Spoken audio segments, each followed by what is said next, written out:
तो भगवान ने कहा देखता क्या है, सामने जयद्रथ है, उठा गांडी और चला डाल। तो इसीलिए लाइफ में हमारे टीचर्स भी बहुत इंपॉर्टेंट है माहौल क्रिएट करने के लिए। लाइफ में अगर कुछ अचीव करना है तो सबसे पहले हमें अपना बिलीफ सिस्टम स्ट्रॉन्ग करना होगा।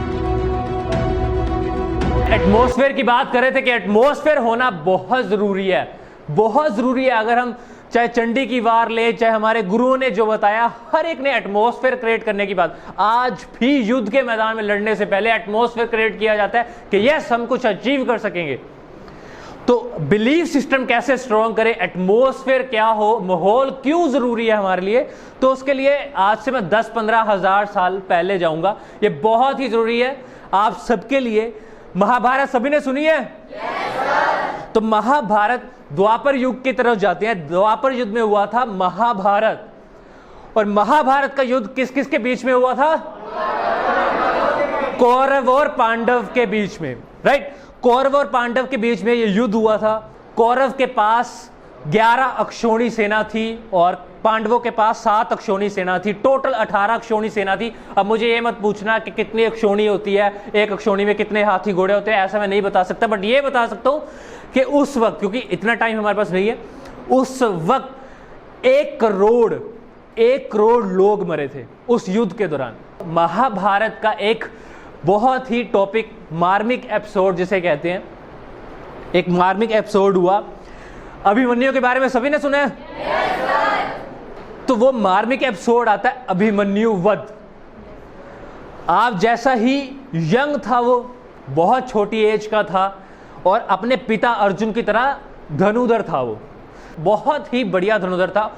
बट जब युद्ध हुआ, युद्ध के जिस दिन उसका वध हुआ, मैं आपको डिटेल में अभी, क्योंकि टाइम नहीं है पूरा महाभारत सुनाने के लिए, तो उस वक्त श्री कृष्ण के साथ कौन थे? अर्जुन थे। और अर्जुन और श्री कृष्ण किसी दूसरी साइड गए हुए थे।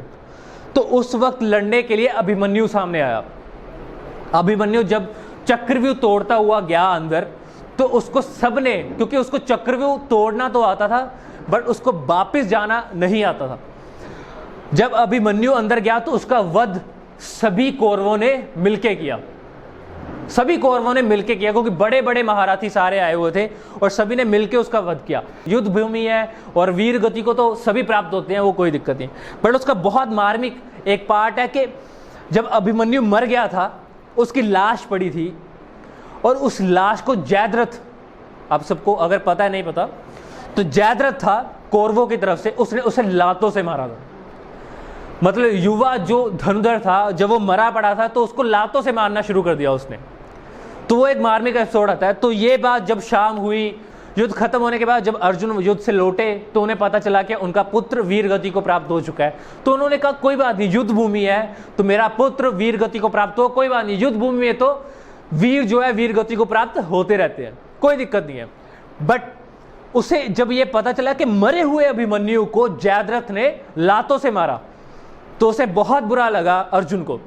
उसे क्लियर हो गया कि मैं कुछ करूं ना करूं, पर कल जयद्रथ का वध जरूर करूंगा। उसने अंजलि में पानी लिया अर्जुन ने और शपथ ली कि कल, क्योंकि वो धर्म युद्ध था और शाम होते जब भी जैसे ही सूरज ढलता था और उसके बाद युद्ध क्या हो जाता, समाप्त हो जाता। शपथ ली कि कल सूर्यास्त से पहले मैं जयद्रथ का वध करूंगा। अगर मैं उसका वध नहीं कर सका तो मैं अपने आप को जला लूंगा। ये अर्जुन के वर्ड थे। तो हर तरफ हड़कंप मच गई कि ये तो बहुत गलत बात होगी। कौरव खुश और पांडव उदास हो गए। कौरव कहते कि एक दिन की तो बात है, जयद्रथ को छुपाना ही है, छुपा लेंगे, कोई दिक्कत नहीं है। पांडव जो थे सारे, वो सारे चिंता में आ गए, अगर कल जयद्रथ नहीं मिला तो क्या होगा, अगर अर्जुन मर गया तो खेल खत्म। क्योंकि कौरवों को क्लियर था कि मेन प्लेयर तो वही है, मेन प्लेयर तो अर्जुन ही है। अगर अर्जुन खत्म तो युद्ध खत्म, मेन प्लेयर ही आउट हो गया। तो अगला दिन शुरू हुआ, शंख बजा, महाभारत युद्ध शुरू हुआ अगले दिन का। तो उस वक्त युद्ध एक तरफ और श्री कृष्ण और अर्जुन एक तरफ। वो हर जगह जा रहे हैं, ढूंढ रहे हैं जयद्रथ को, हर जगह ढूंढ रहे हैं, बट कहीं भी जयद्रथ नहीं मिला। क्योंकि अगर कौरवों में भी कोई बात हो गया, वो भगवान से युद्ध कर रहे हैं, तो कोई तो बात होगी उनमें भी, उन्होंने जयद्रथ को छुपा दिया। वो हर जगह जयद्रथ को ढूंढते रहे, पर जयद्रथ नहीं मिला। पर आखिरकार वो समा आ गया जब सूर्यास्त होने को था, सूर्यास्त होने को था और सारे कौरव खुश।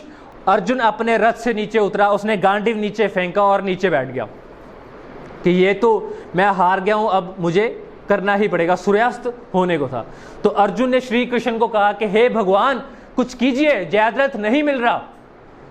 तो क्या हुआ, श्री कृष्ण जी ने कहा कोई बात नहीं, मैं करता हूं। श्री कृष्ण ने माया रची और बादलों को आदेश दिया कि सूरज को ढक दो।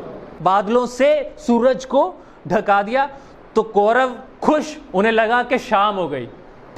कौरव इतने खुश हो गए, कौरवों को लगा कि शाम हो गई है, अब तो युद्ध समाप्त हो गया, अब अर्जुन को जलना ही पड़ेगा।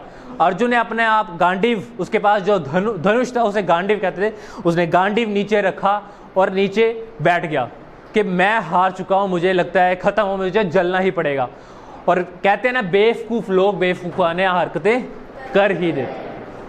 कौरवों ने क्या किया, अभी सूर्यास्त होने से जयद्रथ को आगे कर दिया।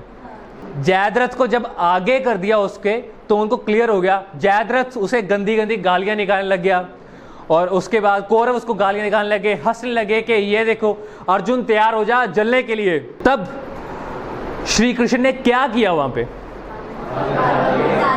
बादलों हटा दिया, मतलब माहौल क्रिएट कर दिया, विनिंग एटमॉस्फेयर क्रिएट कर दिया, वहां पे माहौल बनाता हूं। श्री कृष्ण से पूछा कि आप क्या कर रहे हो भगवान? भगवान कहते कि मैं माहौल बना रहा हूं। तो उन्होंने माहौल क्रिएट किया, एटमॉस्फेयर बनाया और बादलों को आदेश दिया कि साइड हो जाओ।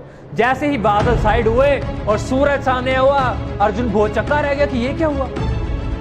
सूरज वापस निकल आया, सारे चिंता में। अर्जुन ने जब श्री कृष्ण के बाद सामने देखा कि ये क्या हुआ भगवान, तो भगवान ने कहा देखता क्या है, सामने जयद्रथ है, उठा गांडीव और चला डाल। और अर्जुन उठा और उसने धनुष चलाया और सीधा गर्दन जयद्रथ की अलग कर दी। तो अब बहुत लोगों को, आपको भी लगता होगा कि टॉप करते हैं लाइफ में, कुछ करते हैं कि यस मैंने किया है। आप मान सकते हो अर्जुन ये कह सकता है कि हाँ उसने मारा है, पर माहौल किसने बनाया? तो इसीलिए लाइफ में हमारे टीचर्स भी बहुत इंपॉर्टेंट है माहौल क्रिएट करने के लिए, हमारा एटमॉस्फेयर क्रिएट करने के लिए। ये जरूरी नहीं कि हम स्कूल की बात कर रहे हैं, आप सिंसियर बन के घर जा सकते हो, अपना एटमॉस्फेयर ऐसा क्रिएट कर सकते हो घर का कि आपका घर का माहौल भी वैसा ही बने। तो लाइफ में अगर कुछ अचीव करना है तो सबसे पहले हमें अपना बिलीफ सिस्टम स्ट्रांग करना होगा। बिलीफ सिस्टम स्ट्रांग होगा, एटमॉस्फेयर क्रिएट होगा और हम लाइफ में कुछ भी कर सकते हैं, लाइफ में कोई भी चीज अचीव कर सकते हैं।